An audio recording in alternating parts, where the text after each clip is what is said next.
بسم اللہ الرحمن الرحیم۔ السلام علیکم۔ اردو مورل سٹوریز میں آپ سب دوستوں کو خوش آمدید۔ ایک شخص نے اپنی مسجد کے پیش امام سے کہا، مولانا صاحب میں کل سے مسجد نہیں آؤں گا۔ پیش امام صاحب نے پوچھا، کیا میں سبب جان سکتا ہوں؟ اس نے جواب دیا، ہاں کیوں نہیں۔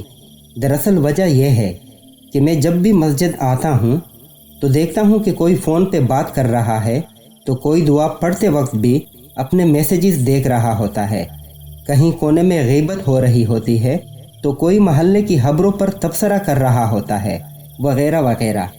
پیش امام صاحب نے وجہ سننے کے بعد کہا، اگر ہو سکے تو مسجد نہ آنے کا اپنا آخری فیصلہ کرنے سے پہلے ایک عمل کر لیجئے۔ اس نے کہا، میں بالکل تیار ہوں۔ مولانا صاحب مسجد سے متصل اپنے حجرے میں گئے اور ایک گلاس پانی لے کر آئے۔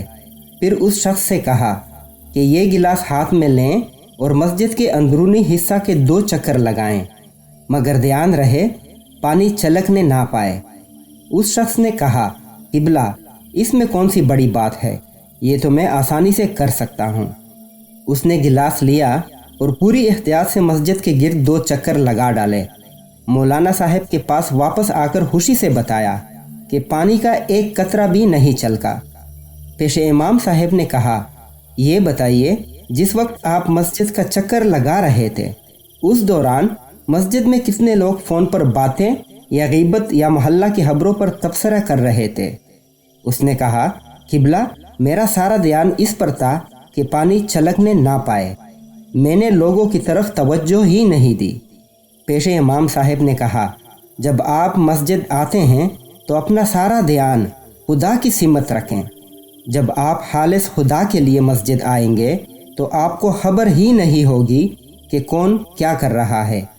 یہی وجہ ہے کہ قرآن کہتا ہے کہ رسول کی پیروی کرو، یہ نہیں کہا کہ مسلمانوں پر نظر رکھو کہ کون کیا کر رہا ہے۔ خدا سے تمہارا رابطہ تمہارے اپنے اعمال کی بنا پر مضبوط ہوتا ہے، دوسروں کے اعمال کی بنیاد پر نہیں۔